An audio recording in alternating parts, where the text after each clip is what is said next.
Don't say anything, Neil. Huh? Happy Easter! Happy Easter, Joe. There was a bit of a dead air there just as we came on. Don't know what happened. We were all caught unawares. So what's happening? It's all happening.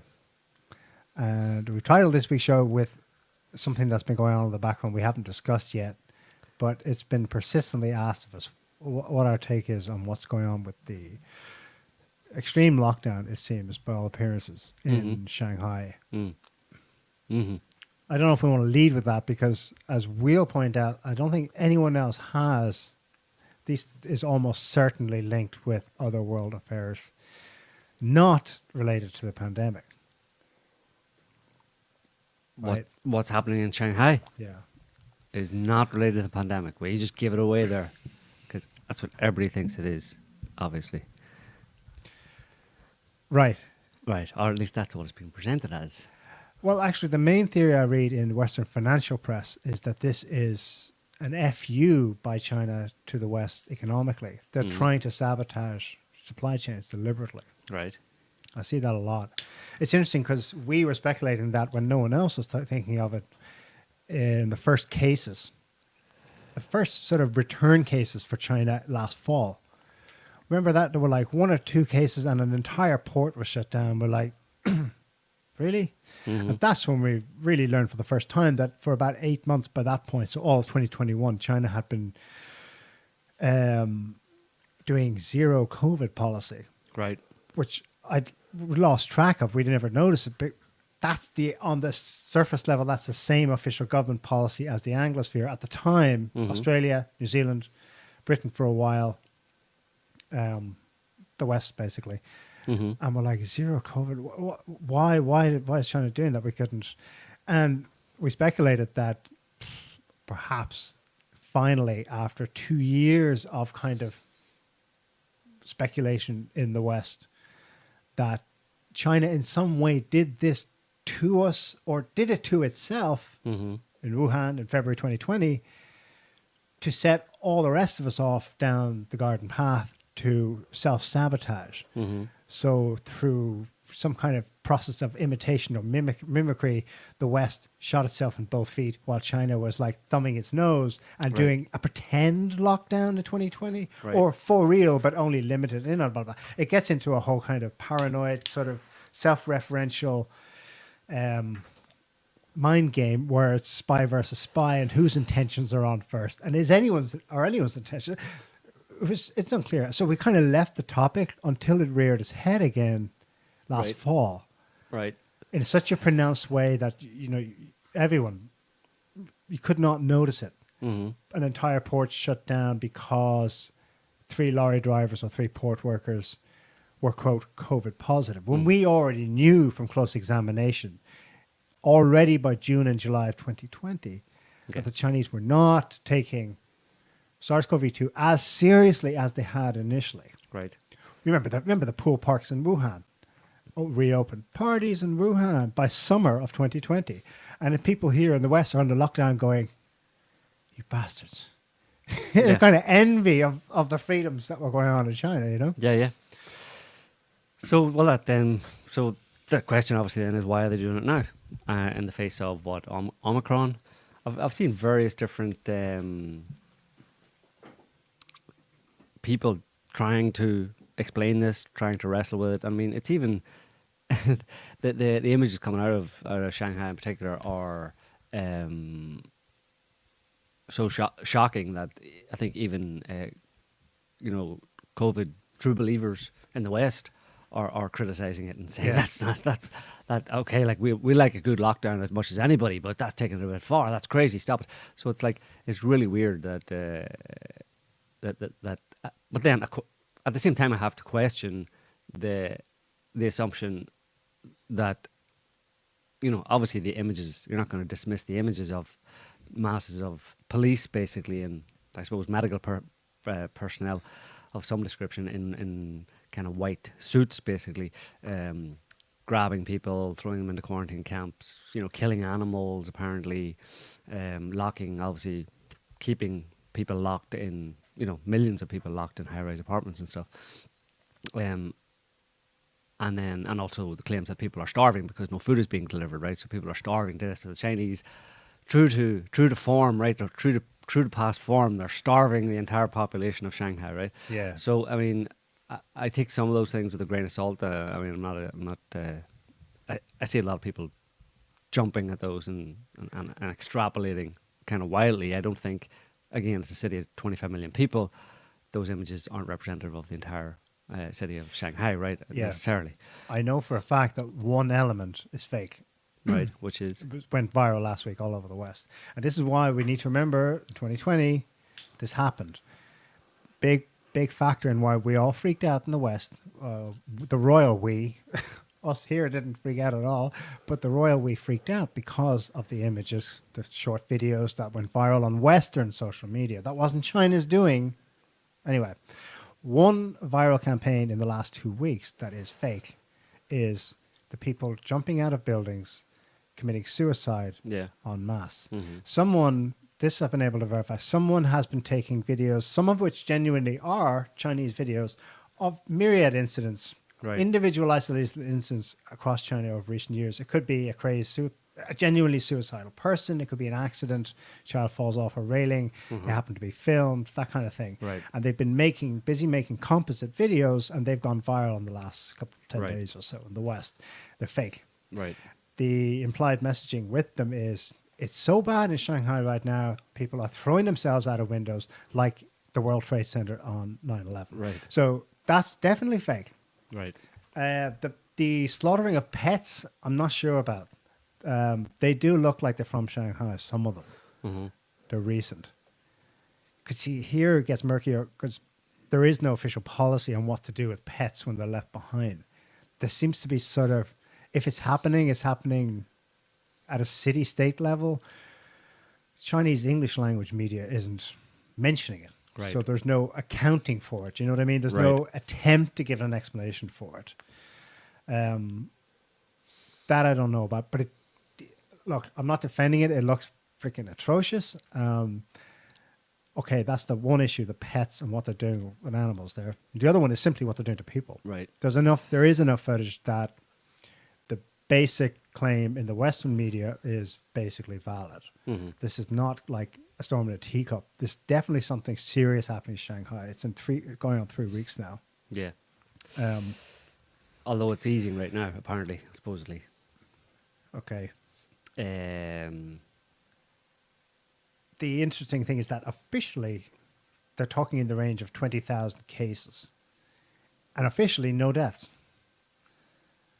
It just begs the question further, why? Why do it? Oh, and they say, well, it's the same continuous, it's consistent. They've slightly amended. It's no longer zero COVID policy. It's dynamic zero COVID policy, which means that anytime, anywhere, we can lock down. Basically, as cases arise, lock it down. Right. Yeah.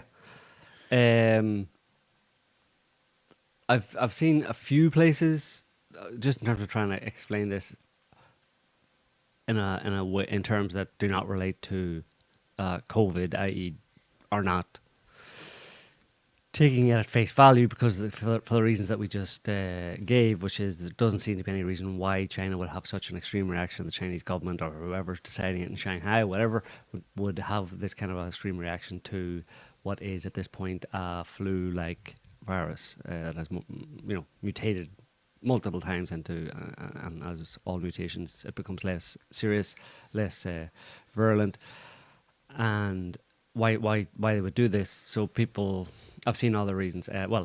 Not conspiracy in that sense. The one I just sent you there, Scott, if you put that up, there's a few articles in this talking, and these are mainstream articles talking about Shanghai's lockdown. This one talks about Putin's Ukraine as well, but Putin's Ukraine adventure. But Shanghai's lockdown is screwing up shipping, and it'll take maybe a few weeks for the results of the lockdown in Shanghai to have the impact that they expect it to have on the U.S. economy, specifically on inflation, because of backlog in deliveries, basically because of the shutdowns in Shanghai, and the ports in Shanghai aren't shipping as much material, and there'd be a kind of a surge once it kind of opens up again, and that won't be able to handle all that, and then you'll have delays, and it'll exacerbate inflation in the US, and that'll be one more thing to blame inflation in the US on. It'll be Shanghai's lockdown, plus, as this article says, Crimea, or sorry, not Crimea, Ukraine. So could China be doing it on purpose to drive up US inflation, to deal a deadly blow to the great Satan? I don't know. I know. That's where we're having to go, well, because if the official account makes the official total account doesn't make sense. any sense, and even is, like I said, is even true blue COVID kind of diehard believers who believe that COVID was a deadly plague that could have killed half the world's population or something if we didn't do something about it. Even those people are saying at this point, why would China be doing this anyway? So that forced us to try and think of something else, and there are those suggestions. They're not, like I said, it's they're mainstream articles pointing out the reality of the potential reality, the potential negative impact on the global economy, and in the US, obviously for US based media, are talking about inflation increasing over the next, having a worse or a worsening effect on inflation in the West, and in particular in the US. That's one possible explanation. Another possible explanation is that, well, depends how far you want to go.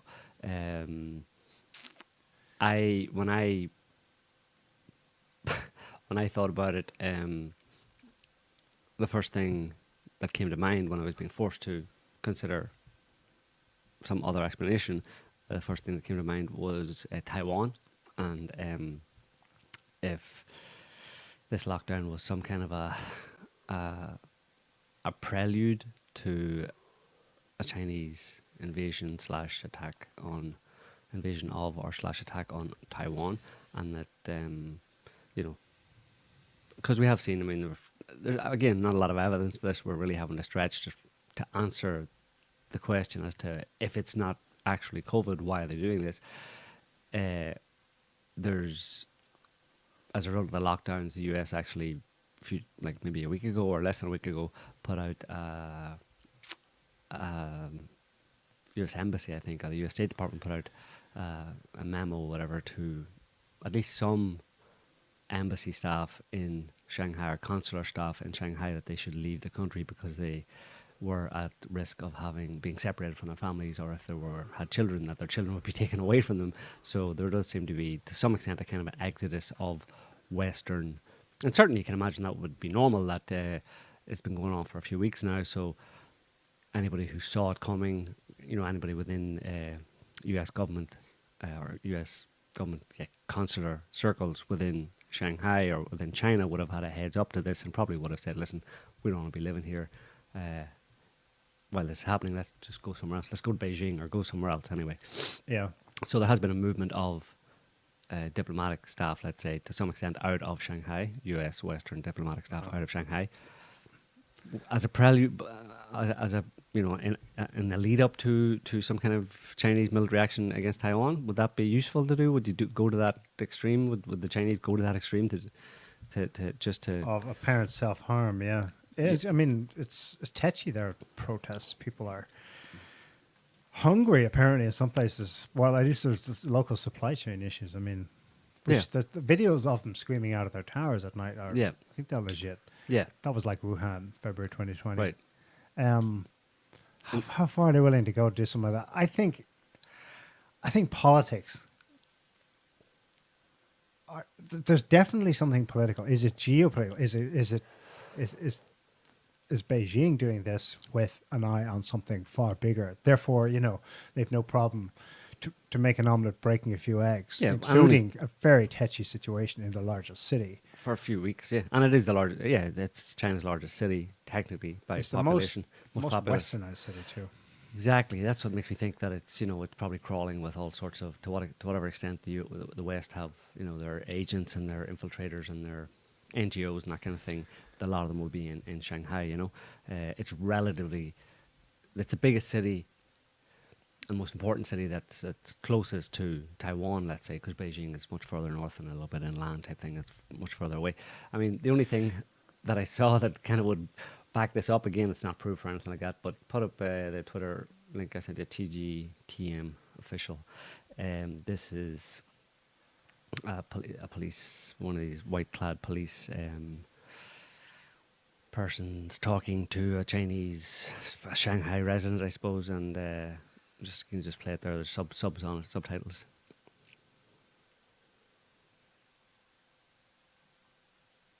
跟你说，这不是我们警察造成，这个是整个国际形势造成的。我刚刚你们再这样闹下去，我们中国没希望了。我们没有要跟美国打仗了，你知道吧？你们还是这样子。我们没有闹。对呀，我们没希望，没办法的，我们也没办法的。现在只有共产党能救中国了。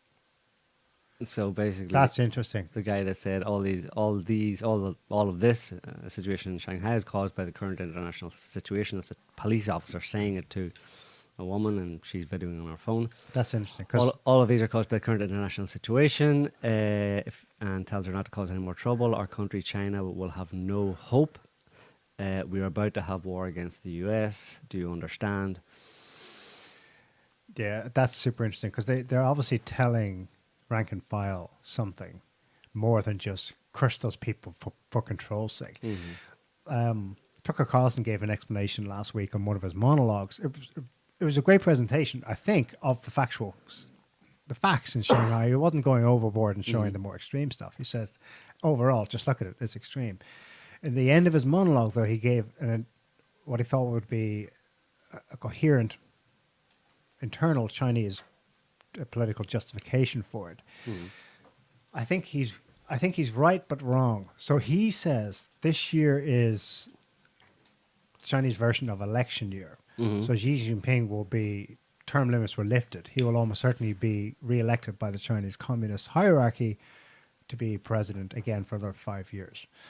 And he spoke about, Tucker Carlson spoke about Shanghai's particularly open, Western integrated to some extent, large expat community there.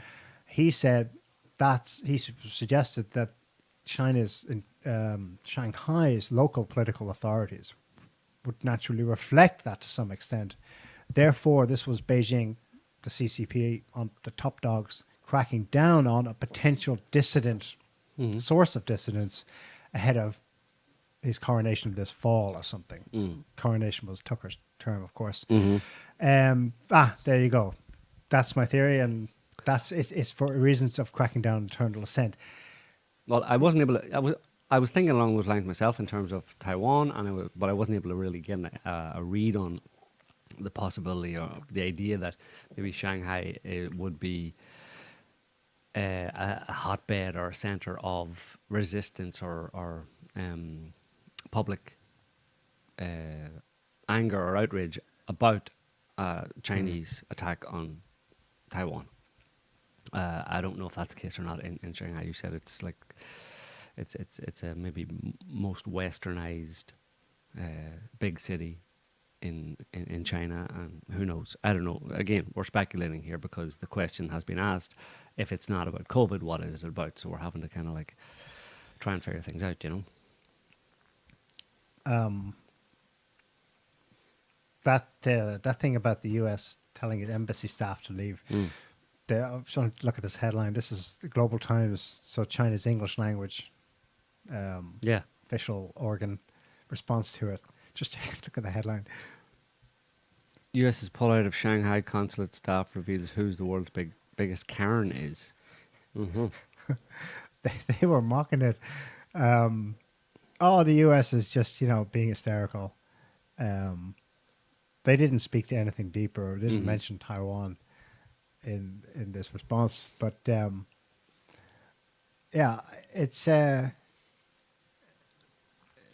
it's definitely one to watch. Look at the context here. Look at the context in the West. I'll be careful here because this is exactly what got people into trouble for 2 years over why COVID, why pandemics, why pandemic response. No one doubts at this point, I don't think it's too contentious to say this, that politics and political control over what exactly the science supposedly objective, separate from politics, was at any given point in time throughout this. Okay. This next link from the Wall Street Journal speaks to that. This is a separate issue about whether or not there should be vaccine boosters in the West.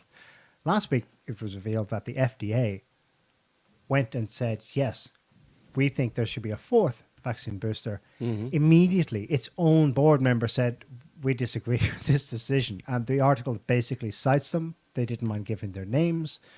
And they explicitly said, on a personal level, as an FDA board panel member, expert who was not consulted about this or who disapproved of the FDA's decision, I personally recommend you do not get. And it's a separate issue. But look at that sub-headline here. So the headline is, FDA shuts out its own experts in authorizing another vaccine booster.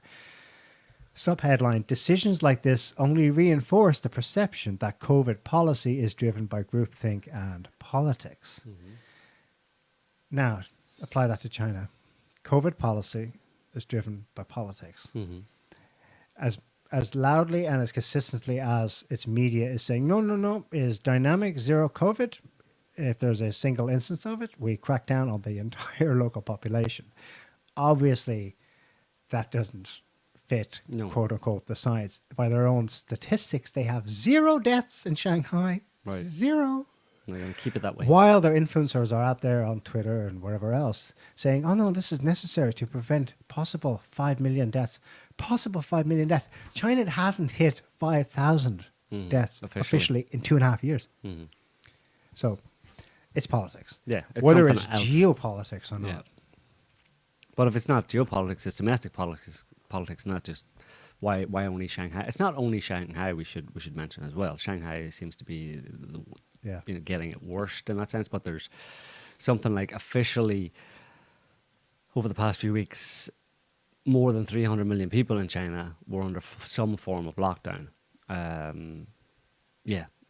COVID, like you said, is always was primarily about politics, and that's as true in China as elsewhere. China, like you said, initially took the approach that we're not going to do the whole deadly plague thing. We're not going to shut down our economy. Initially they did.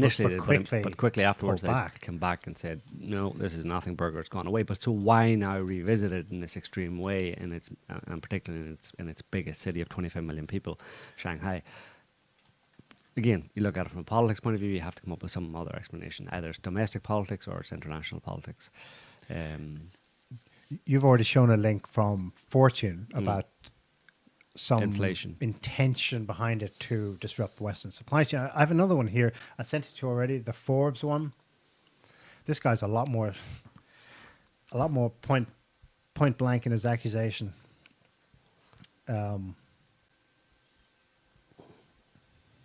What's the title of it? Forbes. How the Shanghai COVID shutdown will be used against the West. Don't know who the author is, but Forbes, of course, is financial press in the US. Like I said, last fall, we were in conspiracy theory land for going here, but now it's like everyone's best guess that this is being done. I won't flesh out the article, but it follows the same point that this is being done to... It's economic warfare. It's economic warfare. It's an economic war of attrition. It's war by other means, and... Right. That's another that is a possibility, like... because you can imagine if China wanted to, follow its policy of it's how would you describe China? China's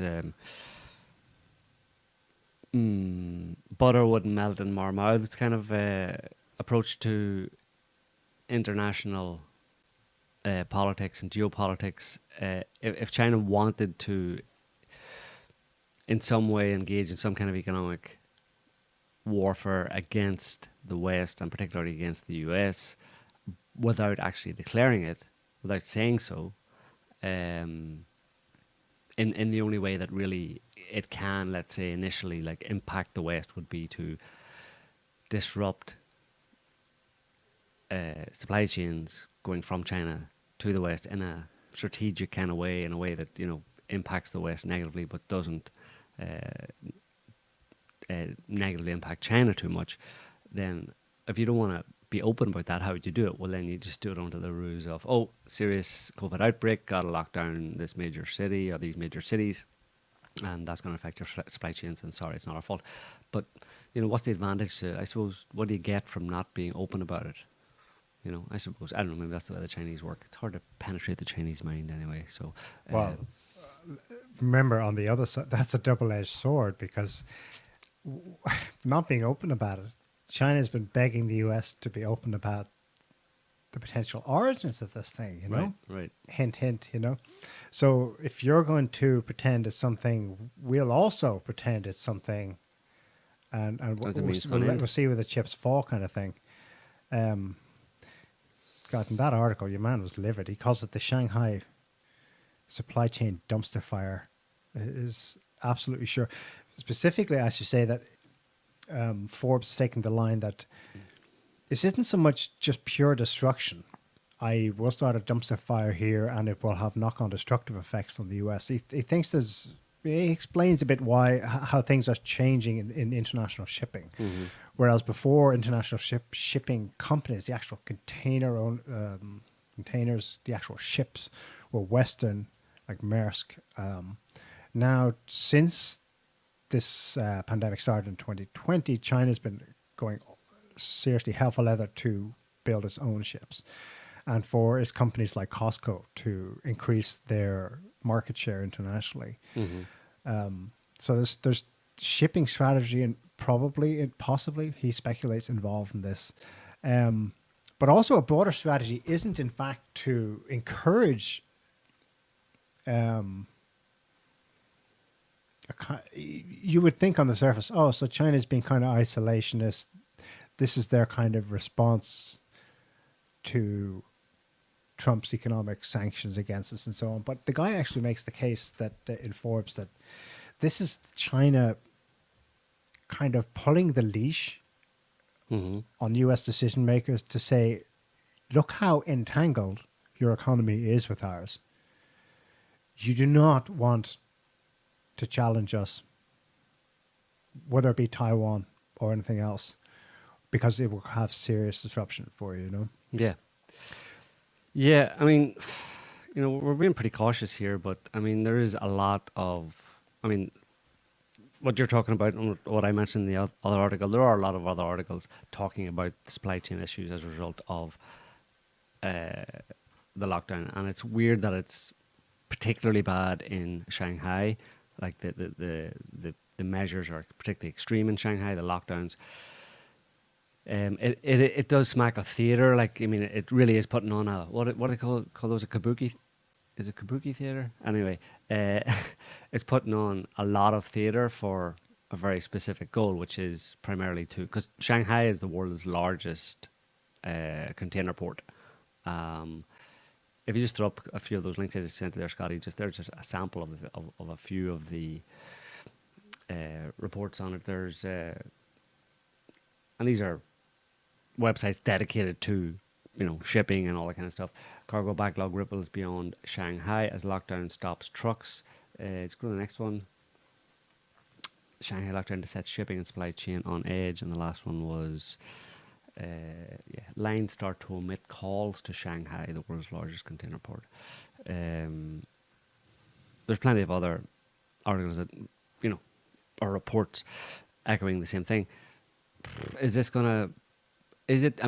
Does it fit with, is this Putin and Xi together, putting a dastardly evil plan in motion?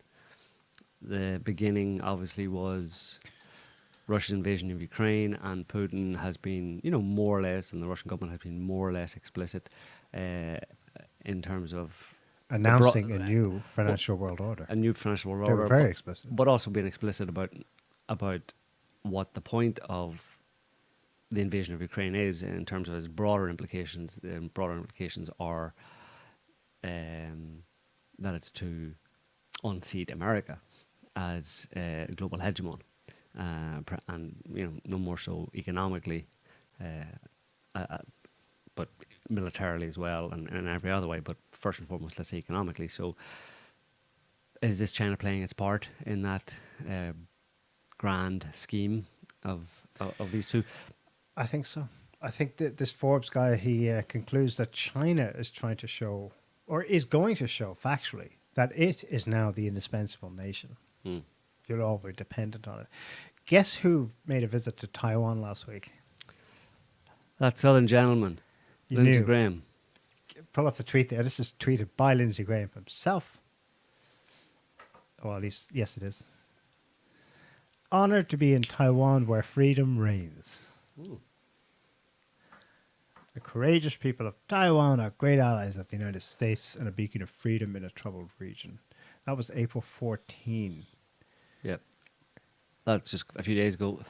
And around the same time, the Chinese had drills, exercises, military exercises in the strait between China and Taiwan.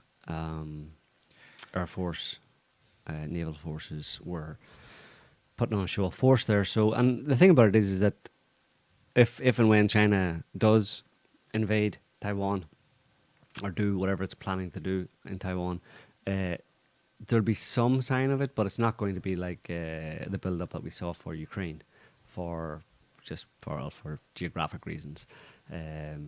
Taiwan's a small island off the coast of China. You won't need there won't be massing of troops on the border on the beach of China, giving everybody a heads up that's going to happen. It's something that because of the proximity of Taiwan, it's and the movement of normal movement of Chinese troops, and obviously our Chinese the Chinese Navy, and also the fact that it, like I said, it's relatively close, which means that all the preparations, most of the preparations could be done undercover, so it would be a one day to the next kind of situation, Yeah. you know. You'd probably get what you'll see in the media, probably, if it's going to happen, which I think it will at some point. You'll definitely see reports based on their picking up of chatter, intel agencies talking about China may be planning to do this, etc., etc. But you won't get the months-long preparations that we had with Ukraine. So it'll be a one day to the next, yeah. And that'll be another food bar. That'll definitely put a kibosh on the. I mean, if only in sentiment, but probably in practical terms as well, that'll put a serious dent in the whole global economy and shipping. You talk about supply chain issues, especially with the way the US will likely respond to it, you know, which is generally to make things worse, as we've seen in Ukraine, the response to any kind of situation like that where... The pressure, an international coalition of sanctioners. yeah. Singapore shuts down to Chinese Right. ships or something. All that kind of stuff. Of course, at that point, they're faced with a situation of really shooting themselves in the foot, you know what I mean? Because the US economy is definitely seriously reliant on China, you know, and they may try to hurt China, but if they try to hurt China from the supply chain point of view, they're definitely hurting themselves far more. So I think that's why they're desperate, and that's why Lindsey Graham was there. They're desperate to try and have something in place where they could offset that or stop it or prevent it from happening militarily, you know, that they could make it game a situation where China would be forced to back down, or, you know, because of a military threat, you know. But I think in the end it would happen anyway. They wouldn't be able to get their way, and they would just... We're at a point where America clearly just doesn't care about what happens in the world. You know, it sees as little as they can see in terms of objective reality. They still can see that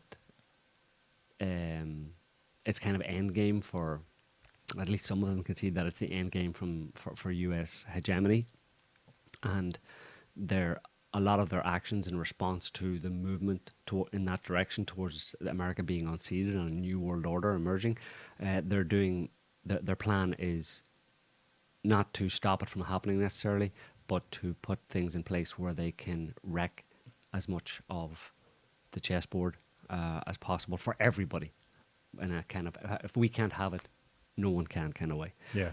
So that's what you can expect. So, yeah, they'll happily, if pushed, put in the position, they'll happily just wreck it for themselves. And when I say themselves, America, I mean the people of America, not Yeah. the elites. The British too. We saw that British op-ed in the Telegraph a couple of weeks ago, where he was strenuously trying to say, modernity is ours. We, the British, created modernity. ...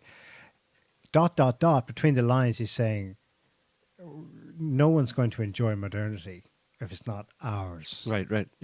We're taking everyone down with us. Yeah. That kind of attitude is Yeah. just highly crazy and destructive. Yeah. So I suppose that's the most we can say about Shanghai for now. It's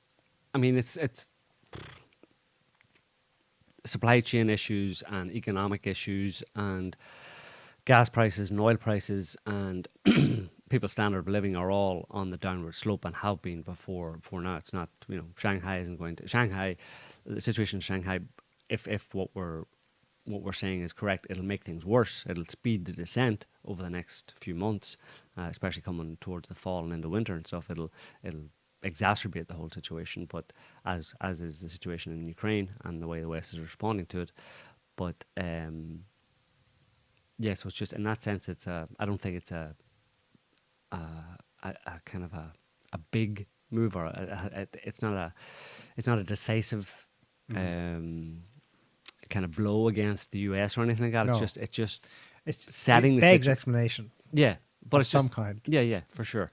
And again, it sounds extreme to me for them to do it, but then the reporting that we're getting on what's going on in Shanghai and China is blown to some extent. I don't know how much, but to some extent it's blown out of proportion, and it's portrayed in the West as, because where are we getting our information from? We're getting our information from Twitter and Facebook and the Western media. And for like decades, or well, maybe not decades, but for at least a decade, it's the reporting and the commentary on China from Western powers has all been about, maybe it's not a decade. It started with the whole Chi-Coms thing, and it really started with really got going with COVID, when it was seen as the Wuhan flu in China. This is the Chinese attempt to destroy the world economy and destroy America.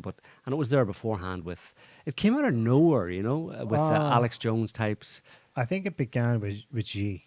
Yeah, but it really 2011, gathered 2012. One steam. Belt, One Road. It really gathered steam in the past, amongst the Twitterati and the true blue American pro-Trumpers. It really, and him saying China. Yeah. It really gathered steam under Trump, really, in terms of China's out to get us. Xinjiang was a whole CIA Right. campaign about TikTok Xinjiang. undermining our democracy, undermining our culture. There's the Chinese cultural revolution coming to America. It's already here. Right, We've got to do wokeism something is- about it. is China's fault. Wokeism is China. I mean, so yeah, it's weird. It's weird, isn't it? It's kind of vague and amorphous, yet it's everywhere in every specific instance. It's there. No one articulates it properly. But definitely under the Trump, whatever Trump himself had in mind, he had people around him who, like Pompeo was like, if the leash was off, comparing modern China to Nazi Germany, stuff like that. Yeah, Then the pandemic happens. Wuhan right. Wuhan flu, China Right. did it, Right. and then since then it's been it's been very successful.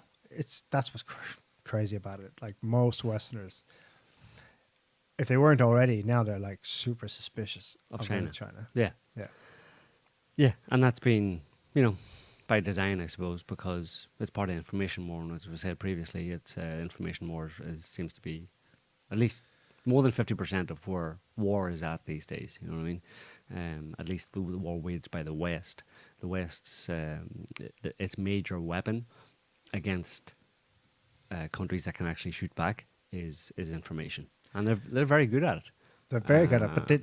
But their opponents don't have equivalent means of fighting back on the information level. Right, but they don't. But RT and Sputnik, like small. their opponents don't see they care, but they don't care as much about as the West do about information. They say, okay, yeah, you got to fight the information war, you got to push back and stuff. But the bottom line is, we're going ahead and doing what we're going to do anyway. It doesn't really matter what they say about us, So yeah, the point is, I'm saying that because both China, obviously, and Russia, as we know, have been demonized over several years, in particular by the West. And so any information we're getting about what's going on in Shanghai, in terms of the lockdown and all that kind of stuff, is Yeah. is It's coloured at it's least. coloured, and it's really Like the pumped up in terms of the worst possible interpretation of it, you know. I mean, again, 25 million people in Shanghai. How many people do you see in those videos that you see? You know what I mean? But people happily extrapolate to 25 million people, you know. So that was my question: was if China is doing this as a move to disrupt supply chains and to worsen the situation for the West, to basically wage a kind of economic, it's a move on the economic warfare chessboard by China against the US and the West in particular, but particularly the US, and coming right on the heels of the whole Ukraine situation, where the West, particularly Europe, seems to be shooting itself in the foot, or rather America seems to be happy to shoot Europe in the foot, or to give the gun to European politicians so they can shoot the population in the foot and tell them, say, take that, Putin, as you shoot yourself in the foot. You know, so it's already a bad situation. They're making it worse. And is this China just helping it along, or a strategic move to, you know, in some way that they perceive that, you know, in their broader plan? Because there obviously is a broader plan. Like we said, Putin has spoken about it, and it's a grand plan to remake the world order effectively, not all at once, but, you know, step by step. Is this one more move in that plan, maybe? And again, does it seem extreme to like lock down in the way they're appear to be doing lockdown in a city of 25 million people, and, you know, not let anybody out for any reason whatsoever, just so they can screw up the shipments, the container shipments out of their port in Shanghai? It's the biggest in the world, sure. A lot of it goes to America. Would they do that? I don't know. It's at this point, I wouldn't rule anything out, you know, because these people are crazy, and I don't mean the Chinese in particular. I mean people in Washington are crazy, are clearly crazy, and people in Europe politicians are completely crazy, have lost the plot. So yeah. it's not surprising that you might see similarly apparently crazy moves by their competitors. You know what I mean? Because we're all playing a crazy game here, right? So I don't know. Yeah, we'll have to wait and see. So there's Shanghai. Is that an answer? I don't know. Maybe That's close enough. that's a good answer. Good enough. Something to chew on, and see what happens. So yeah, Russia. What's been going on in Ukraine? What happened to the Moskva? Moskva was sabotage By who? by somebody who doesn't like the Ukraine war. Sabotage by Russians? Mm. Really? Yeah, Huh. somebody I heard someone else suggest that as well. had to be. Someone on the ship who's... Yeah, that's the only thing that makes any sense. Ukraine firing Neptune anti-ship missiles. No one believes that. Well, yeah, of course, because you shouldn't believe anything Ukraine says as a general rule, because they've lied repeatedly. But also, Moskva, the flagship of the Russian Navy, symbolic target. bristling with anti-ship, anti-missile defense or missile defense systems, and apparently they didn't work. Somebody fired one Neptune missile, maybe two, so it couldn't define the flagship of the Russian Navy on red alert, basically in a war zone off the coast of Crimea. Anti-ship, a dodgy Ukrainian anti-ship missile was fired from a few hundred kilometers away. Oh, didn't see that coming. Oh, it hit our ship. Oh, it sank. Yeah. Doesn't sound plausible to me. No. The other one, fire on board. Well, the Russian one might be closer. They said fire on board Yeah. that set off ammunition that Right. catastrophically Yeah, put the ship out of commission. Yeah, Function-wise. but But it's being towed back to port. Next update is half a day later. It sank. yeah. Well, that would make sense to me as well. That I can see how it would sink as it's being towed if the damage to it was in rough seas, and it's being towed back and the damage is significant enough. Well, someone But- checked out that rough seas thing. And it It's wasn't. bullshit. Yeah. The weather was fine. Yeah, that's what I was thinking as well. Yeah, The guys at the Duran suspected was scuppered deliberately. yeah, It's because it was beyond use. They just used half a day, a whole day to take whatever sensitive equipment off they could to take all the survivors, assuming any were killed, Yeah. off So the ship after to it happened, evac. they scuppered it just They because. scuppered it so that they're too busy, other things to do, and it's old anyway, scupper. But symbolically, like, Jesus, apparently the mood in Russia was, people were pissed, especially, people coming at Putin from the right, his nationalists, and the communists, in fact, the old Communist Party are like, you idiot. This shouldn't happen. That's like our flagship. Yeah. Well, you can't. I mean, you can. You can have the best military and best military intelligence and all that kind of stuff and best military planning in the world, but if you've got a mole inside, if you've got someone who's a saboteur inside your own military, well, they're good, then and they've got one job to do, which is to put an incendiary device in the right place in a ship and set it on fire. Because again, a natural fire, yeah, the Russians more or less told the truth. A fire started. Who started the fire? They're not saying, but a fire just started. But again, a fire starting like that, just spontaneously through an accident. Those ships have like fire suppressant systems or whatever, or at the very least they have people on board who can put fires out. Yeah, and 500 stuff. people who are well drilled. Right. So none of it makes any sense. Missile doesn't make any sense, and just a spontaneous fire doesn't make any sense. It's more like Notre Dame, Or the Hunt for Red October. Yeah, it's more like more like what happened. Probably happened in Notre Dame, which is somebody set a fire in a very particular place that ensured that a certain series of events would happen, and it'd be very difficult to avoid those that series of events happening, i.e., the ship ultimately being seriously damaged and rendered either scupperable, or maybe it sank all by itself as well. But anyway, yeah. So I think that's what happened. And there's nothing you can do about it. I mean, that's if you've got every country's susceptible to saboteurs, moles basically, traitors or whatever you want to call them. They're very hard to. Good ones are very hard to deal with. So.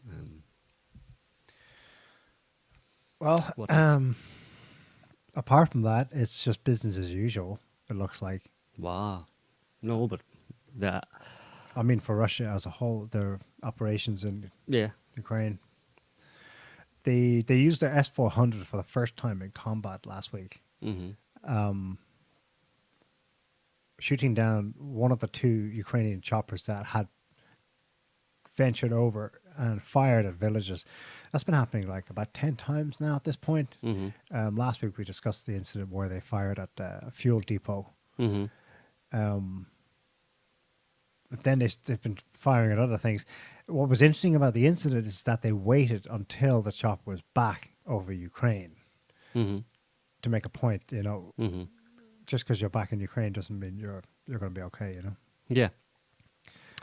Well, the big thing happening this week in Ukraine, major, I suppose, a turning point is the Azovstal, Mariupol, basically. Mariupol being cleansed of the Ukrainian forces completely, the urban area, and just a bunch of them being left in the vast iron and steelworks, the Azovstal iron and steelworks, which are right there on the on the coast, on the sea edge of Mariupol. They all held up in there. There's a lot of underground tunnels and several floors underground where they could hide out or whatever. But again, something like maybe 1,500 surrendered because they're basically being starved. They don't have any. There's no supplies getting in, and they're running out of obviously food, and they only have water maybe left or whatever. But there's probably another. I don't know. There's still a few thousand of them holding out down there, and At 3,000, according to the MOD, apparently gave them 6 hours this morning to Right. surrender. right. While we were coming on air, there are videos of heavy bombardment. It looks like they're just dropping bombs from high up. Yeah. So they may not be around much longer. 3,000 of them. I think they've as of threatened. now. They've threatened, yeah, because I mean they can't root them out. They're not willing to sacrifice any, Russian lives to going down into tunnels and stuff. Where they would be easily ambushed. So I think the idea is either you surrender and come out with your hands up type thing, or we're going to collapse the whole thing on top of you. And to do that, they obviously have to use some serious ordnance. You know, they're going to have to use like kind of don't know, it's thermobaric, maybe thermobaric, yeah, but basically different types of ordnance, heavy bombs, basically to just that are bunker busters, effectively to destroy the not just the above ground structure, but to collapse the underground structure, and then they can all just end up being buried there. But the sad thing is, and it's probably true, is that a lot of them knowing that they want to surrender because it's either surrender or die. But there's a lot of commentary that, or claims being made that Zelensky or the people in Kiev, i.e. Washington D.C., are telling them no, that they have to stay there. Help is on the way. No, there's no help on the way. They've been told that specifically. No, that they're not allowed to surrender. Right. That they have to die. They have to stay and fight to the last man. But in this case, fighting means just sitting there waiting for bombs to fall on your head. You know, and of course that's been the Ukrainian government, again directed by Washington D.C. and the crazies over there, that they don't want any or want as few captured, as few surrenderings as possible, as few captured Ukrainian forces as possible, especially in the case of Mariupol and the Azovstal steelworks, where there are probably a few hundred foreign forces, foreign European and American fighters, and they don't want a lot of them to be captured either. So it's basically, the bottom line is, if these people are useless to us anyway, because if they surrender, they're not going to be put back. They're not going back to fight, right? They're going to be taken away, or they're going to be, you know, interrogated, put in jail or whatever, and they're not going to be playing any further part in this conflict. And this is a final conflict for Ukraine, for the Ukrainians, as they see it, as for the Ukrainian government, and it's a final conflict for Washington D.C. As people have been saying, Washington D.C. is willing to fight Russia to the last Ukrainian, and you know, they want to throw as many of them at Russia as possible. And for some bizarre reason, it's probably because they're a bunch of psychos, people in Kiev are willing to go along with it. So those people are kind of more useful to them dead. Yeah. That's why they're not allowing them to surrender. Now, of course, they can choose to surrender themselves if they have any sense. But there's also reports that the more extreme right-wingers amongst them, the Azov battalion and stuff like that, are under orders to shoot anybody who tries to surrender. Yeah. So you have to stay. You have to stay and die, basically, because it's better if you die under Russian bombs in these tunnels than surrendering and giving information, or giving, you know, optics, yeah. A few hundred European and American mercenaries, maybe some of them, you know, can and would be tied to, you know, U.S. defense organizations or the Pentagon or DOD in some way or other. So, who knows who's there? You know, there was an American passport found. I think it was Mariupol, and somebody thinks he may be. I think he's Canadian, U.S. national, dual national, and he was linked to some mercenary group. I'm not sure who. Drugs may also play a role in this. There's been a lot of reports of Capticon, that these guys are on Capticon, and that's why they're kind of crazed. Some of them, when they're found, that would be part of the course that happened in Syria in a big way. Kept them going, kept them in the fight way beyond, you know, any kind of sense or reason. Yep. The Russian MOD 2 days ago put out figures for foreign mercenaries.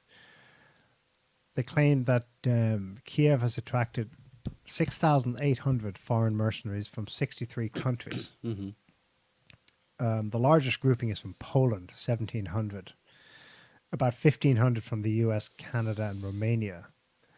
About 300 from the UK and Georgia, and another 200 from Syria. The number of mercenaries killed, they claim, in Ukraine is currently believed to be 4,877. So they killed about 2,000 of them.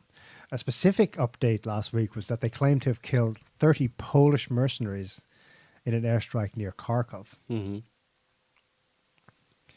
They were careful to say mercenaries, that they were acting privately.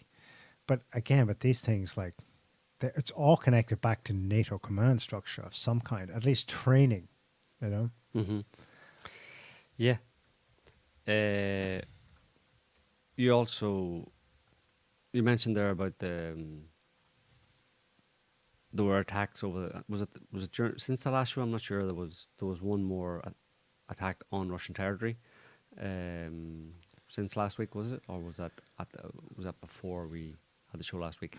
Anyway, there've been there's been a few incurred either, as we mentioned previously about the two helicopters flying in and firing missiles, and then there was some, I think more recently there was a rocket attack basically on Russian territory, and again the same area just over the Ukrainian border to the north, and in response to that, the government, the defense ministry, said something pretty interesting. They said that well, in response they delivered a cruise missile strike on a military target in the Ukrainian capital, and said they would opt for more in response to any terrorist attacks and acts of sabotage conducted by the Kiev nationalistic regime on Russian territory. I found that kind of interesting because it's like, you know, they fire missiles or cruise missiles or whatever kind of missiles at targets in Kiev, legitimate military targets, and they also mentioned that they would, if it continued, they would target decision-making centers in Kiev, and anybody who who has a curious mind would say, well, what's the deal with that? I mean, what do you mean? There's a bunch of targets in Kiev that you're not attacking, and you'll only do it if they shoot some missiles over the Russian border. Why don't you just attack those? Why don't you just shoot them? Why don't you just shoot them anyway? What are you holding out on some stuff or something? Why don't you? I mean, you've got these legitimate targets, and you're saying, I will attack these important places that'll really hurt you badly, if you keep attacking, firing missiles over the border. It's like, everybody be like... Yeah.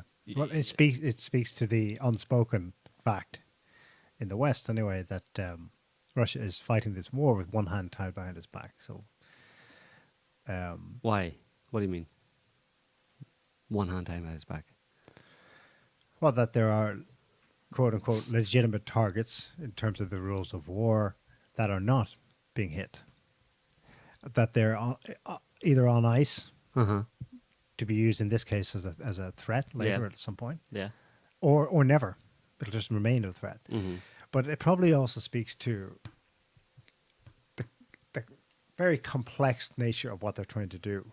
I think you explained it to me well during the week. Maybe you should try to recollect how you put it in terms of levels of escalation here. How far Russia can go, wants to go. Like, for example, it is targeting of those quote-unquote 30 Polish mercenaries in Kharkov. How do they know they were mercenaries? And not in any way kind of officially part of some unit or extracted from some unit that is actually an interoperable, in quotes, NATO battalion of some kind. But they're not there with, surely US intelligence got them in there. They limit it to just describing it as that. If they go further and say, we know the US commander who sent them there, he's now a target. He should watch where he's walking in Warsaw next week. You're going up.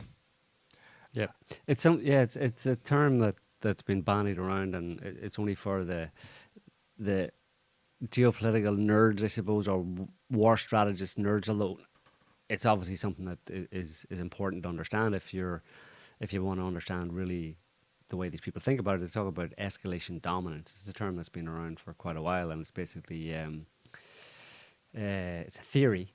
Military strategy theory. Escalation dominance is it's the ability to escalate a conflict in ways that that would be disadvantageous or costly to your adversary, but not you. That's the whole point, but not you. So, obviously in any conflict, you can escalate it. You can start off pushing each other, whatever, and then it's like you're trying to resolve your problem by just pushing each other. Well, you can start off threatening each other, shouting at each other, calling each other names. And with a significant amount of vitriol, you hope to resolve the conflict. That you both agree that it doesn't go any further. But then if it doesn't, then you push each other. But, so you follow those through and you see that there's an escalation. There's step-by-step rungs of escalation as you go up and up and up. And at some point you have to look at each one and decide, well, does that give me an advantage, or does it give me an advantage plus an equal disadvantage? Or is it actually worse, where I think, oh, well, I'll escalate it then, but the response I get from that escalation, i.e. they do the same, they respond in kind, is something I don't want. Something that I wouldn't be willing to, I don't want at this point in the conflict, I don't want it ever. So there's all sorts of, it's almost like game theory in a certain sense, but it's the way these people think about it, and that's kind of what it relates to here is escalation dominance. Like, you don't want to, so far they haven't, they probably would have been able to just drop a bunker buster, a deep penetrator, or whatever you want to call it, on Zelensky and his crew in Kiev. They probably know where he is. It doesn't matter if he's in the basement, it'll go through to the basement and he'll be dead. But they haven't done that. Why don't, so people tend to think about these kind of conflicts and war in general in too simplistic terms, where it's, just get them, just go all in, but that's not how they're waged, obviously. And you have to think about it. It is quite a, it does require quite a lot of critical thinking and calm thinking and strategizing. There's, you just rush in, all guns blazing, and forget about what can happen. So, so I mean, the idea is you escalate it. Say you escalate it by start attacking, NATO personnel, or, maybe they've avoided attacking particular NATO personnel who are already in Ukraine, because that would be an escalation that they've decided they don't want to go to, because it would provoke a response from the West, that, and maybe they don't know exactly what that response would be, but it would be in kind, and they just don't want to have to deal with that right now. So you hold back, and you only do what is absolutely necessary for you to do to achieve your objectives. And this is where Putin talks about achieving the objectives, and that's why it's quote unquote going slow or whatever. They're simply going about achieving the specific objectives that they feel is within their right to pursue, not only within their right, but that they within their means too. Well, also in terms of ensuring their national security and the protection of the Russian state. They are entitled to respond to a threat that, against the national security, real national security, not bullshit national security like America talks about, but real national security. And they'll only go as far as pursuing those objectives. They won't expand it outwards, because you expand. If you're fighting one person, you don't want to. Well, you get a break from fighting one person for a couple of seconds. You don't want to kick some other guy who's down standing watching, and bring him in as well. Do you know what I mean? That's a simplistic analogy, but it's more or less the idea. Putin met Lukashenko, and in his comments to the press after, he said, yes, it appears that the US is prepared to fight Russia to the last Ukrainian. Yeah. They followed that up with an official warning to the United States government sent through the embassy, I think, in Washington, warning the US to stop sending more weapons to Ukraine. The US, dear old Ned Price, responded and said, good, that's exactly the kind of response we want, because we're going to send a lot more weapons to Ukraine. Is there a red line in there somewhere for Russia? That'd be interesting to figure out. Is it quantity? Is it type? Specifically, the White House announced, Pentagon, White House, whatever, that they will be sending a new type of switchblade drone, basically kamikaze drones that they're intelligent mortars, basically, to Ukraine. Will there be new types of weaponry that they don't want? The Russians will say, nah, that's too much. Do you remember the old S-300 that Slovakia sent? I think the Russians specifically made a point of saying it's gone. It entered Ukraine, sure, and we took it out. They don't generally follow up, because there have been other claims of all kinds of shipments of tanks and stuff from Czech Republic, Slovakia, Poland. it would be hard.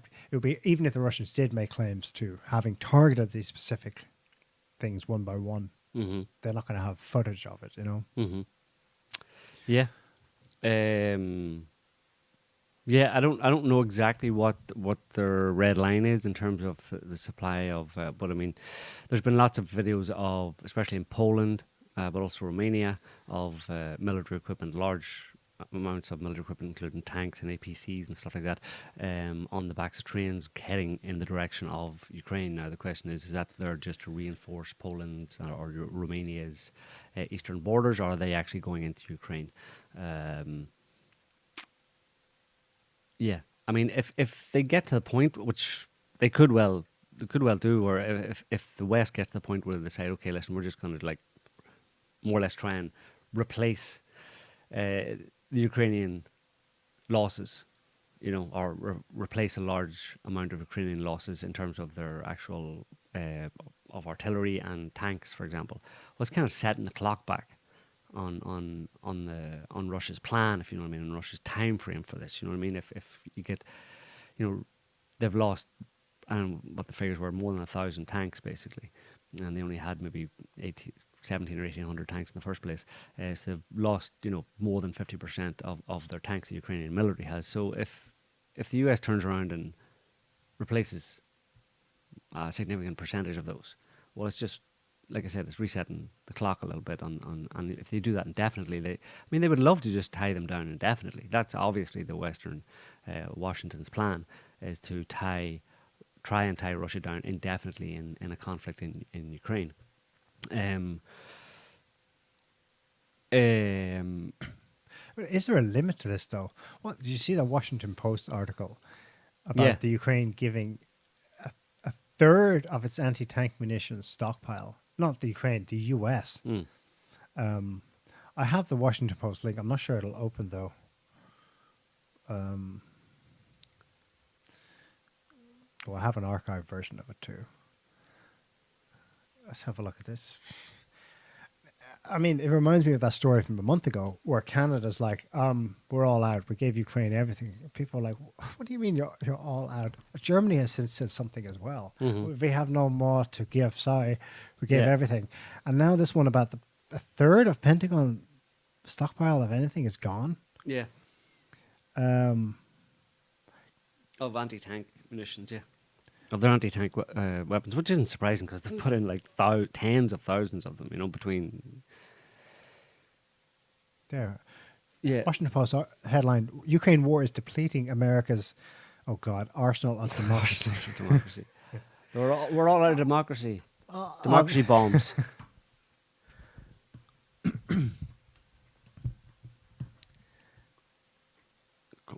The strategy, reminiscent of US support for Britain in 1940-41, has worked wonders, says the Post. And yet, as the war approaches a critical stage, the arsenal of democracy is being depleted. I don't know. Is this just kind of weapons sales talk to ginny up a production in the United States? Or is it seriously facing a shortage because it has dumped so many bombs into Ukraine? What are they giving any stats, or what are they actually saying? Let's scroll down. General Mark Milley of White Rage fame told Congress that the West has delivered 60,000 anti-tank weapons and 25,000 anti-aircraft weapons to Kiev. I don't see anything about how that's approaching a third. Can you scroll down a bit more? Pentagon officials say that Kiev is blowing through a week's worth of deliveries of anti-tank munitions every day. I don't know how they quantify it, what should be spent in a week, but... Well, that's laid out, yeah. When they're giving them to them, you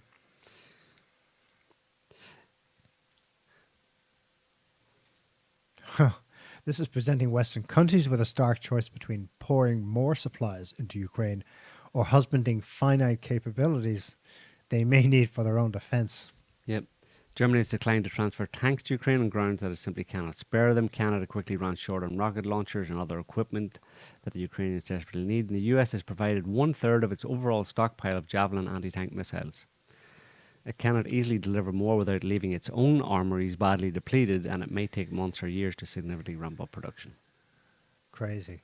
You know, also this week they formally in Congress passed an act called something like the Ukraine Lend-Lease Act. Obviously, that invokes FDR, World War II.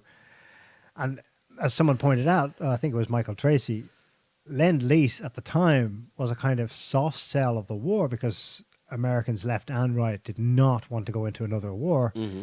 And FDR was selling it gently by saying, we're only going to give Britain all the weapons it needs to fight to the last Briton.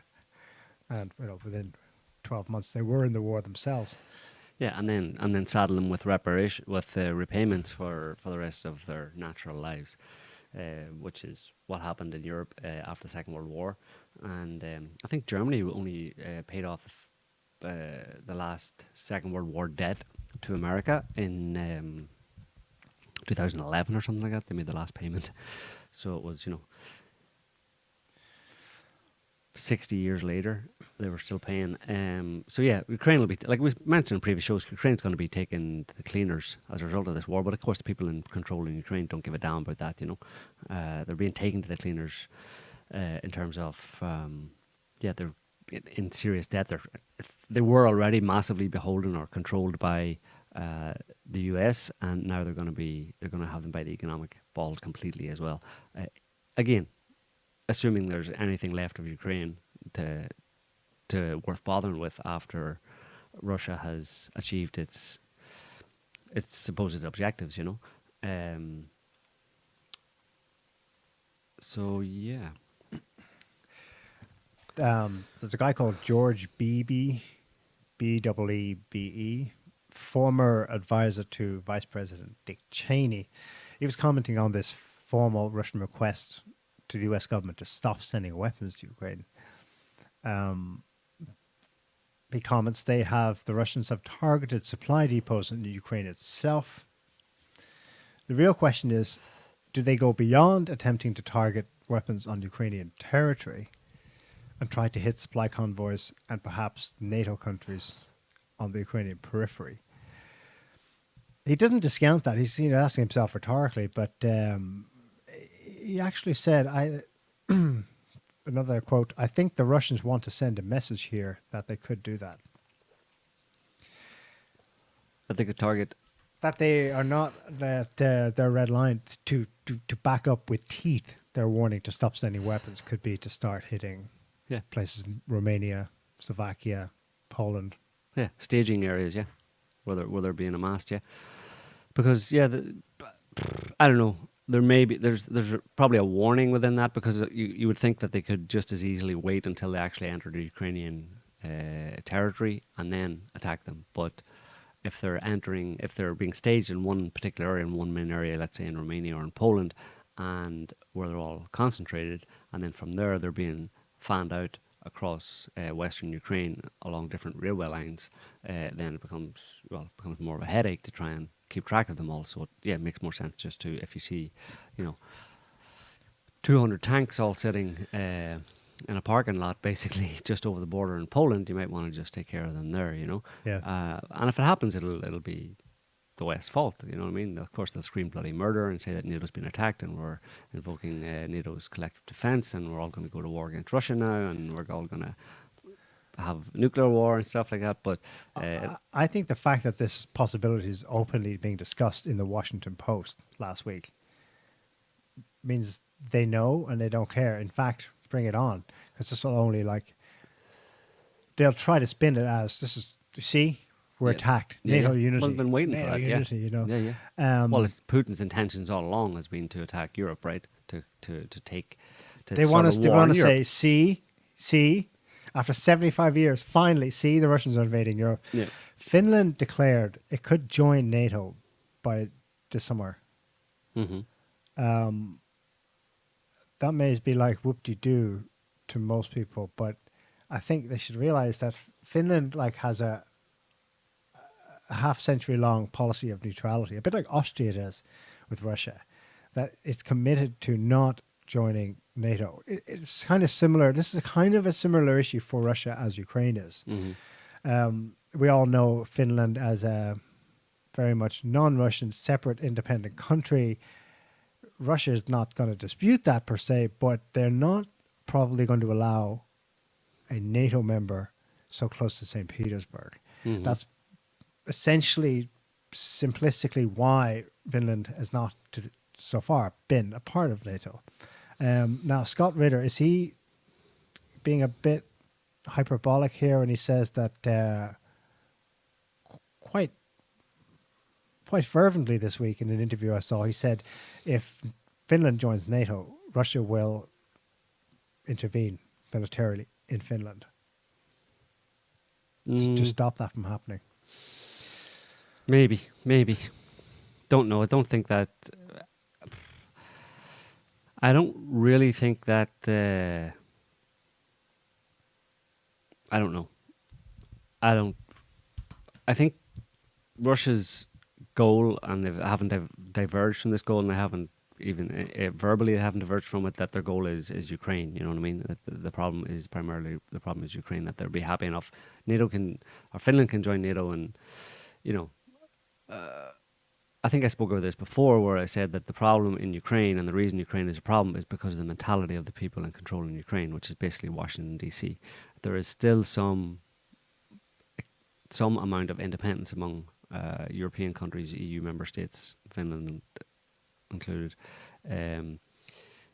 where there's a certain level of independence from the US, and there's a certain sense, or still a certain ability for, a certain level of, a certain sense of self-preservation amongst countries that are bordering or close to bordering Russia.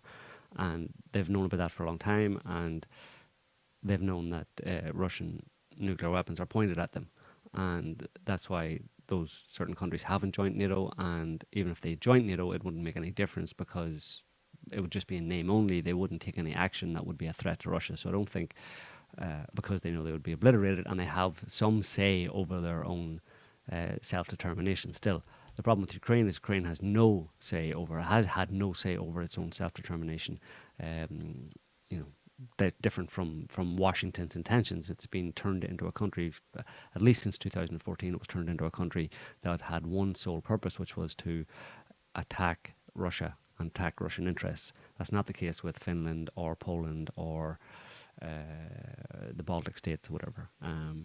So I don't think that would happen. Even if they joined NATO, Russia wouldn't have that kind of response. It knows it's already got something in place for a long time that prevents those countries from being the kind of threat that Ukraine is. Those countries cannot be the kind of threat that Ukraine is to Russia. Okay. Yeah. At least now they're not, unless you whip up some kind of a radical right-wing neo-Nazi type element within the armed forces and allow them to take over the armed forces and put in some kind of a douchebag puppet government that is completely out of sync with the rest of the European Union and isn't listening to them anymore, and is only listening to the State Department, and will allow their country to be used to antagonize and threaten Russia.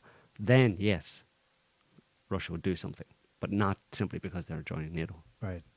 Because joining NATO will just be like an attempted FU to Putin. That's it. That's all it is. It's like turning off your shower after 5 minutes and saying, take that, Putin. The Finns joining NATO will be, we'll join NATO in name only and say, take that, Putin. And Putin will go, whatever, dude, see you later. Okay. Speaking of take that, Putin. This is from banned media. I hope we don't get banned for sharing banned media, but I think you're still allowed to see this in most places in the world, right? RT.com. Cycle to annoy Putin, Germans told. Germans should start working from home, heard that before, and avoid using cars, heard that before, to reduce energy consumption. What's that got to do with Putin, right? What? Reduce energy consumption? That's how you hit Putin where it hurts. Oh, I thought it was to save the planet Well, that's interesting. The way or to not get the COVID. well, have you don't you think it's interesting how the two have kind Bizarre. of diverged? Yeah. You know what I mean? Before it was Germans should start working from home because COVID, and now it's Germans should start working from home because Putin. Yeah. So and obviously that extends out to the whole Great Reset, the whole just do away with fossil fuels, the global warming, save the planet.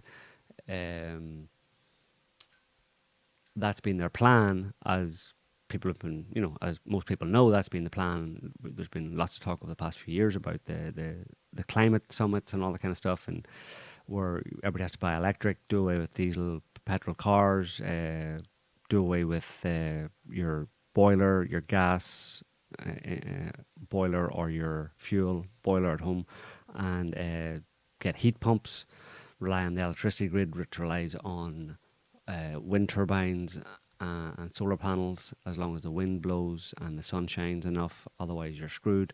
So that's been the plan all along, to retool the Western, at least, ideally the global economy, along green lines. And they've been pushing that, but it's been a crazy idea, as we mentioned many times in the show. It's just not workable. You're going to cause massive destruction and death and starvation and freezing if you try to do that. But apparently they wanted to do it anyway. They wanted to push ahead, and they were making making all sorts of noises and using all sorts of manipulations to get the population to get on board with that idea. But they haven't really made much progress in that respect, because they themselves, at least say in their heads, prevailed, and they realised, look, this is a freaking madcap scheme. There's no way you're going to change us over from oil and gas and coal to wind turbines and solar panels within a couple of years, or even within 20 or 30 years. It's just not possible. You know what I mean? If you just do the sums, and many people have been saying that. Of course, they're not listened to, but very much they're not given much airtime. But it's a crazy idea. But now they're apparently able to achieve that, at least with the big one of doing away with fossil fuels. At least they're making progress under a different aegis, or under a different explanation, which is not only that it's no longer that we're going to do it. It's no longer that the West is going to impose this on people, the removal of fossil fuels and the turn to renewable energy. It's that Putin is going to do it to you.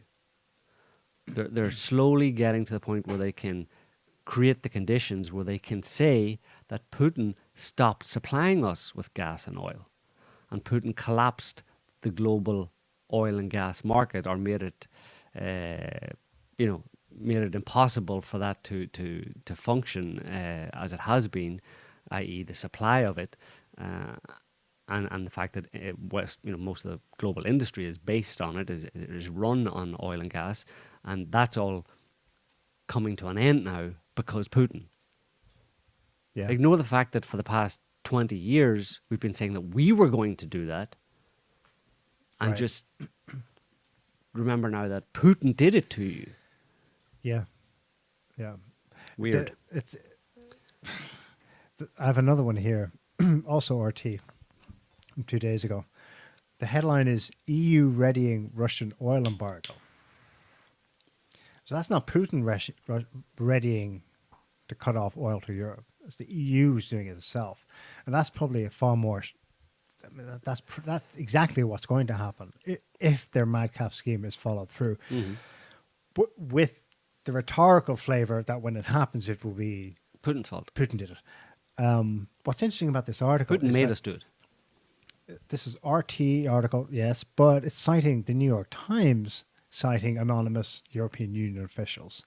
This was mad, but when I showed you that tweet from Guy Verhofstadt, when a couple of weeks ago, where he had this great idea, let's cut off Russian oil completely. We both scoffed at it. You're like, there's no way they can talk a good game, but they're not actually going to do that. Well, the talk is getting more serious here. Not only does it say, this article, that the European Union is readying a total embargo on Russian oil imports.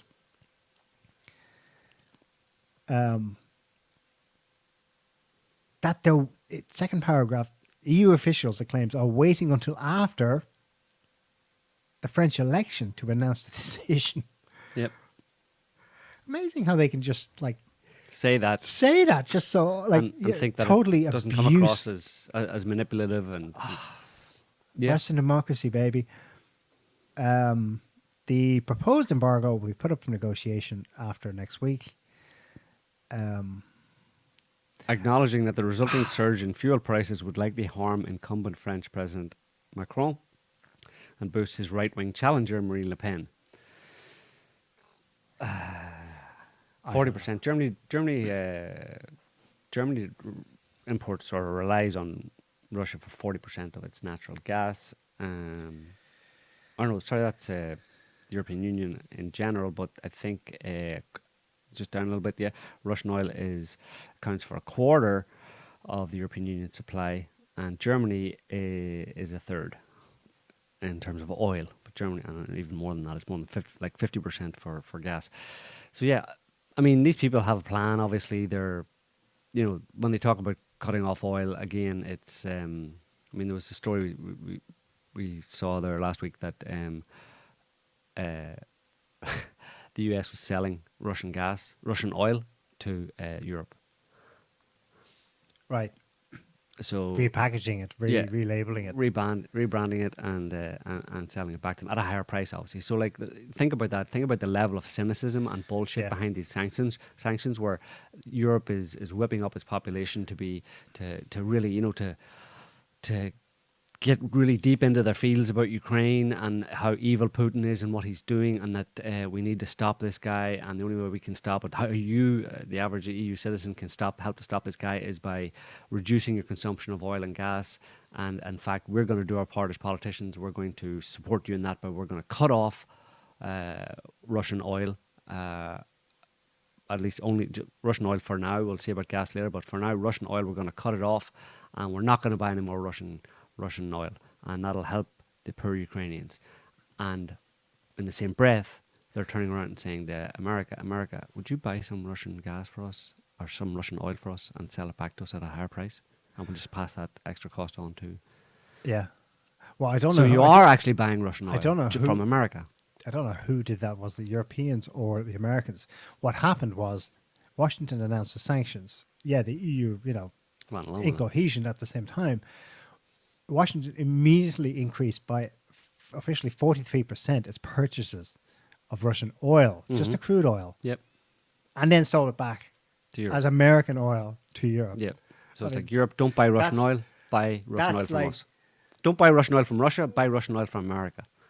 That's At a premium. gangsterism of like, Yeah. And they get away with it.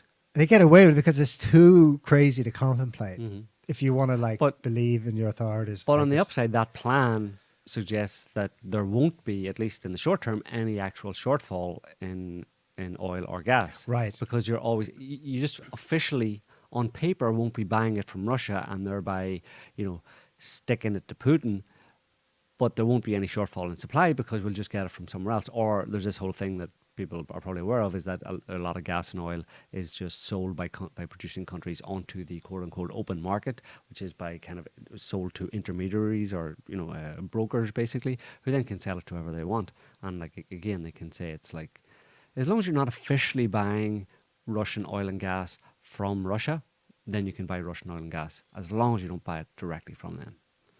Buy it from someone else, just buy it, don't buy it from them.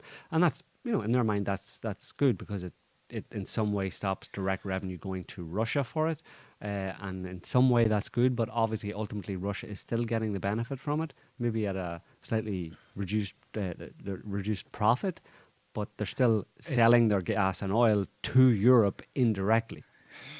But it's not working. Russia's obviously trade it's not, balance but that's an example of why exploded it's not this year. It's but like that's- their revenues from going to Yeah, gas. that's an was through the example roof. of why it's not working. You know what I mean? Or it's obvious that won't work. Like if I don't buy something from you, if I want to cut you off because you sell something, and I won't buy it from you directly because I say that you're an evil person, I just go to Scotty and say, buy that from Neil, will you? And then sell it to me. Well, you're still selling it, so it's not going to affect your economy really to any significant degree at all. But you can talk up sanctions all you want and say, look what we're doing. But then you look at the actual effects, and like you just said, the Russian economy has kind of rebounded. You know, the Russian currency has rebounded.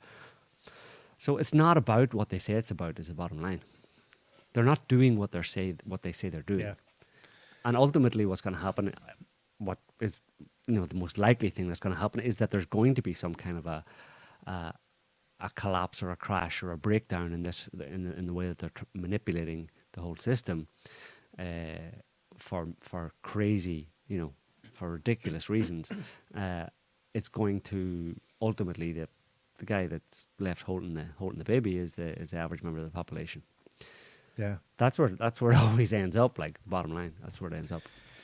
Well, speaking of Macron and European energy needs, we saw a brochure of his manifesto sent to every household in the country, and the first item, I'm not joking, people, the first item on the list was Macron is going to ensure that there's an EU-wide carbon tax. Vote for me.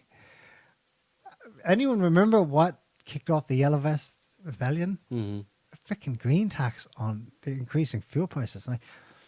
Okay, so today he's gone above and beyond even that. This is a quote today, I think, given at a stump rally, who's obviously campaigning because they're having the second round of voting in France next week. Quote, Europe must be ready to accept up to 60 million refugees over the next 20 years from Africa and the Middle East, as sanctions against Russia will lead to an economic collapse in Africa, which in turn imports a huge amount of Russian wheat. Mm-hmm. So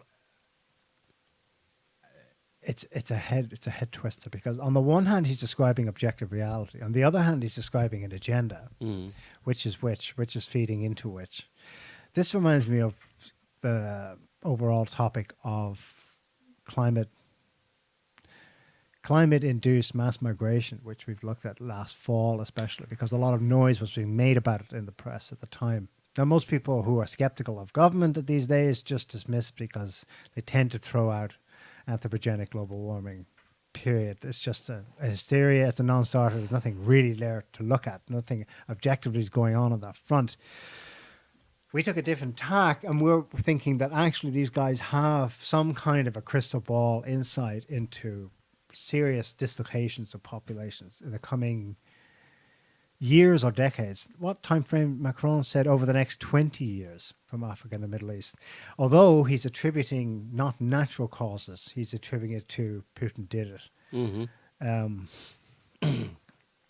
God, it's just infuriating how they shift and move around their narrative elements, They're trying, obviously, to keep it a coherent whole.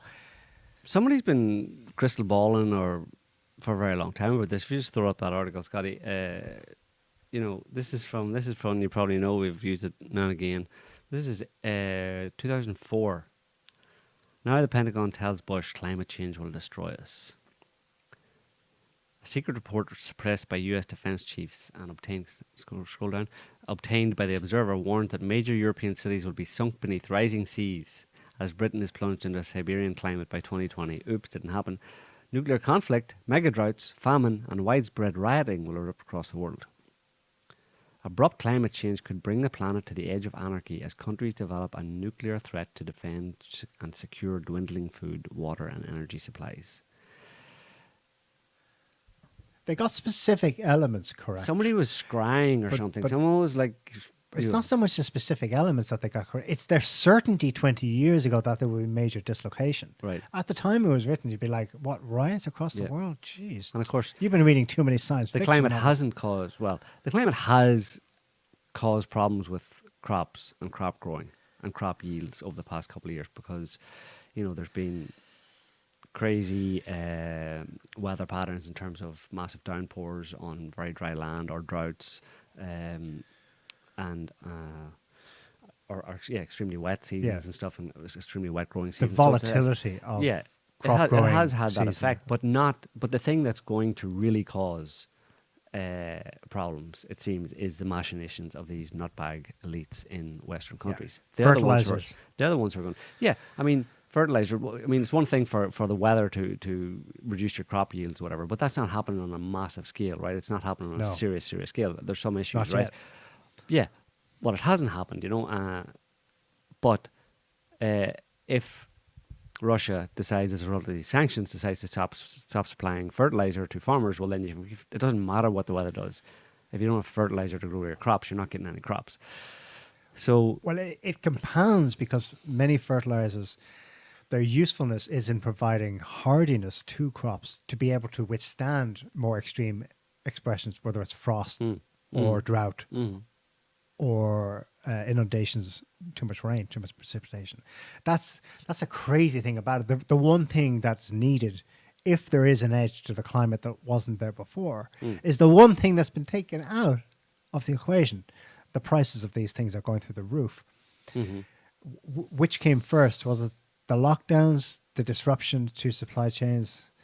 Was it an intended outcome? Was someone try to seed? Did someone throw a spanner in the works of this complex system to begin with? yeah. It's Anyway, they all compound all these factors compound each other, but it means that idiots like this, they're cunning politicians get to say things like this, that they just reblend the narrative as the circumstances evolve. Right. Now it's Putin did it, Right. And maybe, who knows, maybe that's more palatable to people. Like you said, they'll take a hit. They'll take 10% less in energy. They'll take... If it's for a good cause, yeah. They're being given a good cause. you might save some more Ukrainian babies if you do this.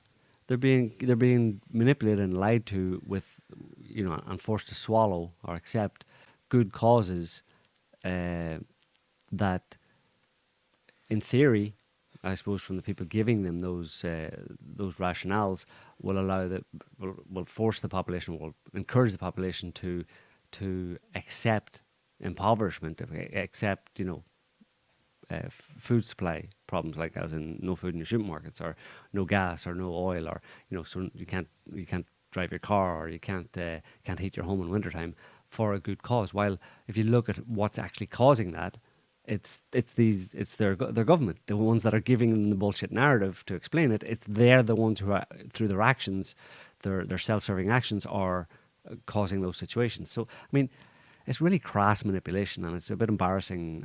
I'm embarrassed on behalf of all the people who believe that bullshit. You know what I mean? Yeah. That they're being led down a garden path with a really transparently false narrative to accept suffering that nobody would accept or wants to have to accept. It's not Well, good. badgering them for 2 decades to, quote, live sustainably, Yeah. to lower your carbon footprint, Mm-hmm. wasn't working. Save the planet. So at least that did not work. Right. Just a positive call to become a hippie, Yeah. Yeah. and they wheeled like Greta Thunberg, and that backfired. Like, Yeah. that just not what's selling. But at least, I suppose, if they're going to be led, it's by a narrative that is more reality based. There's a war on. Right. Right. People are dying. Can get behind Actually, that. people are dying for real, horribly, and it's his fault. Mm-hmm. War measures, war effort. Come on, everyone, do your part. Yeah. Yeah. Well, it's like a slow train wreck, It's hard to watch it happening. But it's also fascinating in a way. So, anything else? What do you think of Elon Musk trying to buy out Twitter? Do you have an opinion? Should I have an opinion? Of course, everyone else on Twitter does. Well, Scotty, do you have an opinion? Go on. he made them a good offer, and That they couldn't refuse, but they did. well, if they refuse it, then that shows that the people on the board of Twitter are ideologically driven and not driven as they should be by loyalty or to the shareholders. They don't care about the shareholders, basically. Which would, so that if they don't accept it, whatever rationale, whatever reason they give, if they don't accept it, it proves what people have been saying about Twitter all along: is that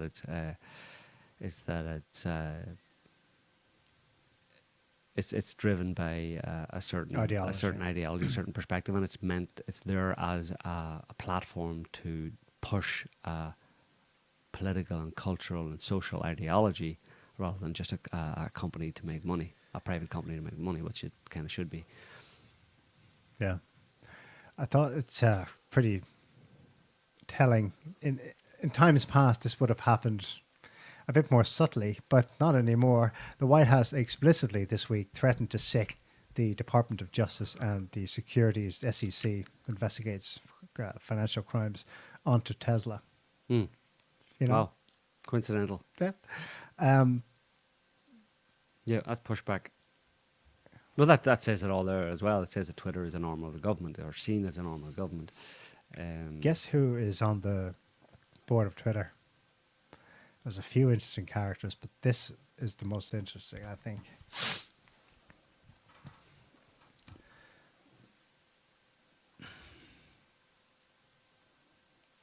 Remember him?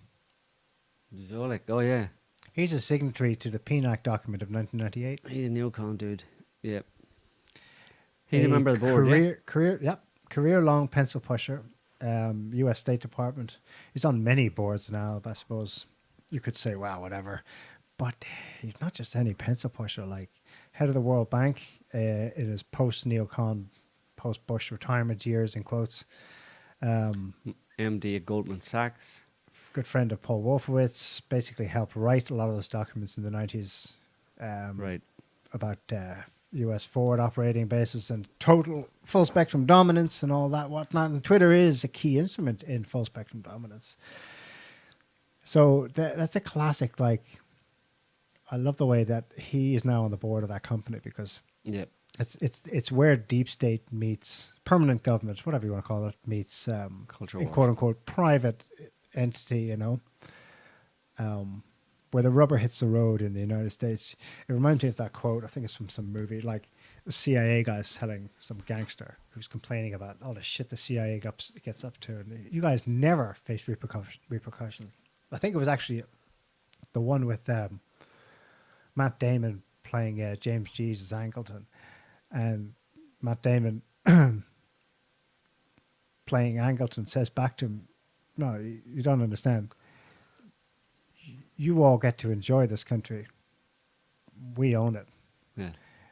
As far as we're concerned, you're visitors. The Irish come, the Polish come, whatever. This is our country, you know. And that's coming to the fore here. Like, yeah. And Musk, I don't know how far he's going to take that, but he's smart because he bid at $54 per share, right? Something like that. The response, one of the responses from the official Twitter account of the Saudi Kingdom Investment Fund, Right. which was, we looked at it and you're undervaluing the company. Yeah. So he responded. Well, he responded in a couple of cute ways. One about questioning, what's Saudi Arabia's stand on, journalistic integrity? Yeah. Obviously referencing the state assassination of Khashoggi, right. the journalist. But the other response was to pull up the Goldman Sachs valuation of Twitter. At $30 a share, $30 billion, not 54. He was pointing out, I'm going to offer you twice as much. But then they're like, that doesn't attract us. It's not about money. You think you can buy the company and then you'll own it. Yeah. No. The ideology speaking back to him is, we own this country. We decide who gets what where. And who gets to say what and who gets to think what. Yep. Yeah, we form the narrative, and Twitter's a big part of forming the narrative, so we're not going to give that up. It's not about cash, it's not about money, it's not about profit, it's about control and people's minds. Yes. Yes. Control of people's mind. One ring to rule them all. Yeah. Well, I want to say a final thing about Russia and its stated objectives in Ukraine, and maybe perhaps its grander ideas, explicitly stated recently by Putin about a new financial world order. I think both his ardent haters and people who support him should all keep stock of the fact that Russia's military budget is smaller than France's. Mm-hmm. It's smaller than Saudi Arabia's, something like 50 billion euros a year. It's doing what it's doing. It's attempting to do something, sure, but between the people who've overinflated Putin and his army into like, it controls everything on the one side, and then the others who are like, please come and save the whole world. Like, it's a big deal, but the world's bigger and there's bigger forces too. China could yet play that role for positive or good or for evil. We don't exactly know for sure yet, but yeah, it just hit me last week. I was like, there's a limit to what Russia can do. Yeah. But it has to do it in concert with other countries, obviously Eastern countries. It can set an example and hopefully draw allies and draw resources, draw people. Well, apparently they have a plan, and it's, they've thought about it, and at least they say they've thought about it, and they're putting into motion. Obviously, there is pushback and going to be pushback, and many a slip between cup and lip, as they say. But it's not just it's not. It doesn't seem to me that it's on a wing and a prayer type thing. We're just having to go here and we'll accept whatever we can get out of it. They do have a plan, but again, they can't be sure of the plan themselves. It's a plan it's a general idea. They can't be sure that it's going to go as they predicted it's going to go. You know what I mean? Every step of the way, because there's that wild card of the US, and like we mentioned before, their attitude of, if we can't have it, no one can. If we're not going to win, then everybody loses. So, well, I don't know. We'll have to wait and watch and see as things go. But I think we'll leave it there for this week. We've been going pretty long for an Easter Sunday, an official holiday, at least in Christendom. When our Lord and Saviour Caesar rose from the dead. Who? Jesus. Joe, rose from the dead. Christ is risen. Christ, yeah. Anyway, So we'll leave it there for this week, folks. Thanks for watching. Hope you enjoyed the show. Thanks for listening. Thanks for chatting. And we'll be back next week with whatever's been going on between now and then. All the juicy details, whatever comes up, and also next Sunday will be French election day, so we'll probably have a read on where it's going to go. If that makes much of a difference. It might make a bit of difference, but we'll see. Until then, have a good morning, evening, afternoon, night, whatever, and thanks for watching. See you next week. Bye. Can't stop the signal now.